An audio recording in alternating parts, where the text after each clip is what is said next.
Paraan upang tumigil ang isang lalaki sa paniniis sa iyo. Yes, mga kamamay, kung feeling mo sa inyong relasyon, ikaw na lang yung habol ng habol, ikaw na lang yung palaging gumagawa ng paraan, okay, ng solusyon upang magkita kayo, magkausap kayo, magkaroon kayo ng quality time, dalawa, pero siya, layo ng layo. Iniiwasan ka, hindi nagpaparamdam. So sa madaling sabi, tinitiis ka niya.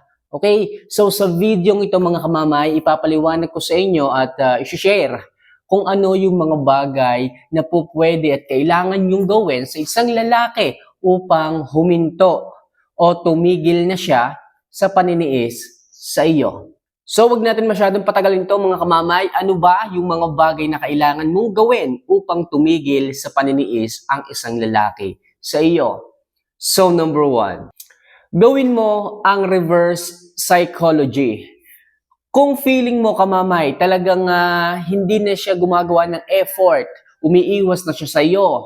Okay? So talagang tinitiis ka na niya. Tapos ikaw, nung mga nakaraang araw, nakaraang linggo, patuloy ka sa paghahabol, patuloy ka sa pagmamakaawa, patuloy ka sa pag-please sa kanya, pero walang nangyayari. Patuloy pa rin siyang hindi nagpaparamdam, tinitiis ka.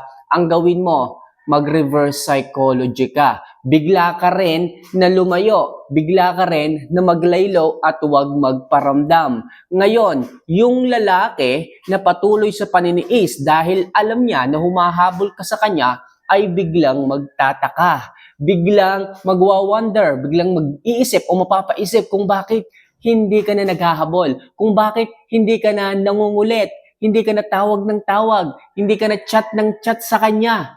Maiisip niya, bakit hindi na itong babae na ito nangulit? Bakit hindi na ito naghahabol? Okay? So ngayon, sa paglipas ng araw, sa paglipas ng linggo, lalalim ang pag-iisip ng isang lalaki. Kasi ang mga lalaki hindi naman basta-basta nawawala yung feeling sa kanilang puso eh. Okay? Kung sila man ay merong inuunang mga bagay o kung sila man ay gumagawa ng kalokohan, nandun pa rin sa puso nila yung pag-ibig at pagmamahal. Hindi po agad-agad ganun nawawala, kabilis yun. At ngayon, paano natin bubuhayin yung pagmamahal, yung dating pag-ibig niya sa'yo? Yun nga sabi ko sa inyo, gawin nyo rin kung ano yung ginagawa nila sa inyo. Kung hindi sila nagpaparamdam, kung hindi sila nagme-message, hindi sila nag-a-update, gawin mo rin yon. Kasi masyadong nakakampante yung mga lalaki na yan na magtuloy-tuloy sa paniniis dahil alam nila o alam niya na nandiyan ka, bubuntot-buntot, hahabol-habol. Anytime na po pwede siyang bumalik, makakabalik siya.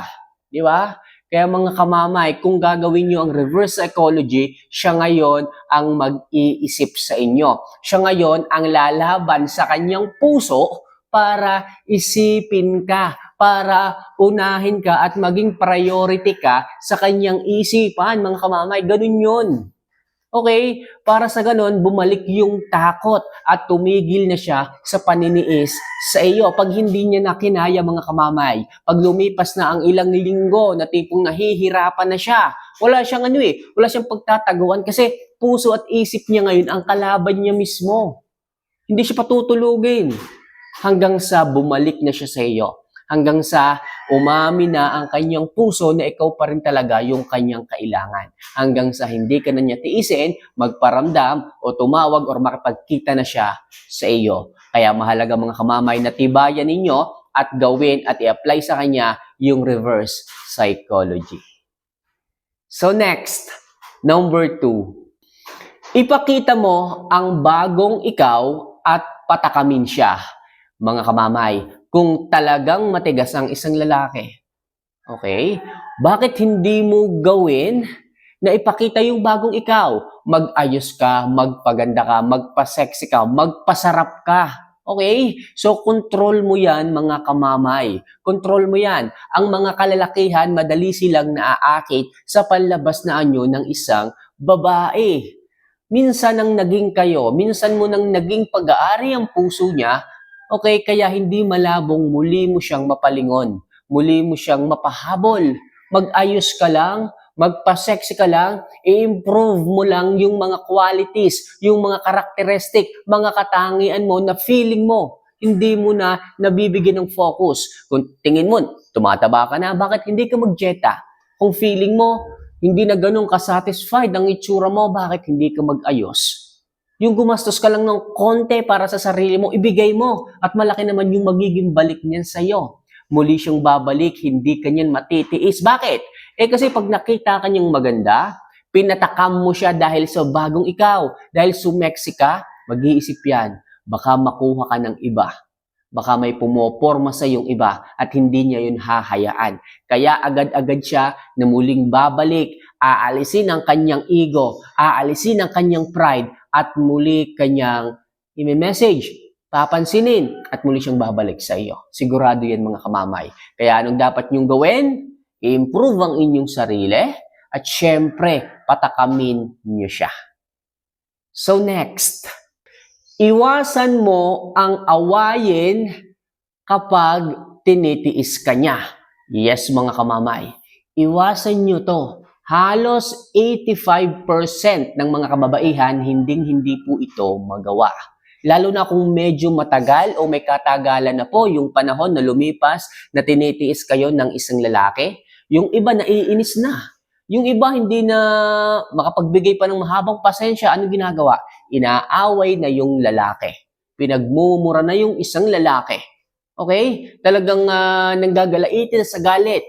Hindi nyo yun po pwedeng gawin mga kamamay sapagkat imbes na mawala yung pride ng isang lalaki, imbes na bumalik sa'yo ang isang lalaki, lalo lang yang lalayo. Lalo lang hindi mo makukuha ang loob niyan.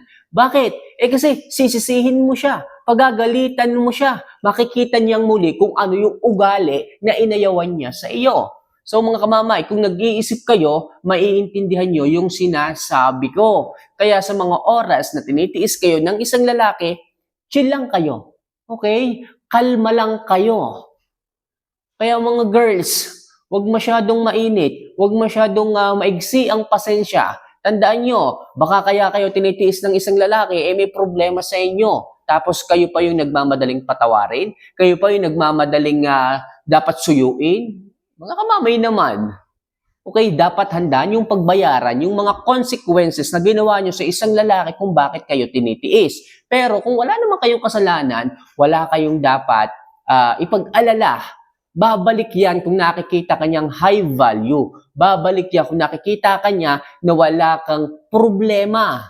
Baka kasi mamaya nga toxic ang inyong mga pag-uugali kung bakit ang isang lalaki ay lumalayo sa inyo. Kaya please mga kamamay, iwasan niyong awayin ang isang lalaking nagtitiis sa inyo. Para sa ganon, muli niyong makuha ang loob nila at hindi ka na niya tiisin. So next, lumabas at makipagsaya sa mga kaibigan mo. Yes mga kamamay, alam mong tinitiis ka na niya. Hindi mo kailangang magpakamukmok. Hindi mo kailangang stressin ang sarili mo sa kwarto. Hindi mo kailangan na tiisin, pahirapan ang sarili mo. Gaya nung iba, hindi kumakain. Gaya nung iba, iyak lang ng iyak. Gaya nung iba, masyadong nagdadamdam.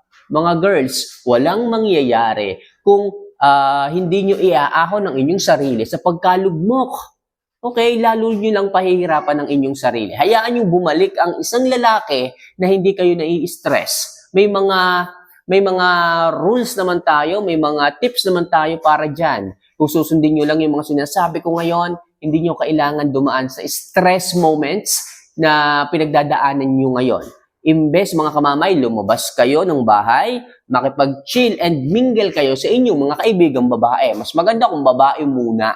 Kasi kung malalaman kasi ng isang lalaki, nung partner ninyo na nakikipag-mingle kayo sa ibang lalaki, malamang hindi babalik yan sa inyo.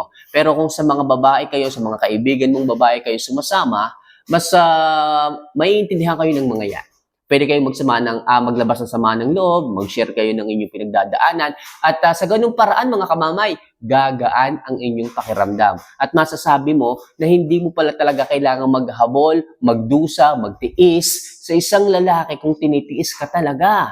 Okay? So pwede kang magsaya at the same time pwede mong pabalik sa iyo ang isang lalaki. Kaya mahalaga mga kamamay na piliing maging masaya instead na magmukmok kung tinitiis ka ng isang lalaki. So mga kamamay, sana makatulong itong mga love advice tips na i-share ko sa inyo ngayong araw na to at hopefully mga magko-comment soon is masaya na dahil nanumbalik na sa kanila at bumalik sa kanila ang kanilang mga partners. So mga kamamay, maraming salamat sa tumapos nito and hopefully lahat tayo maging okay na pagdating sa mga buhay pag-ibig. So mga kamamay, paano? Mahal ko po kayo. For more videos and love advice na kagaya nito, nandyan lang ang subscribe button, i-like yung video at mag-comment ka na rin para makilala kita. So paano? Muli, see you for our next vlog. Paalam.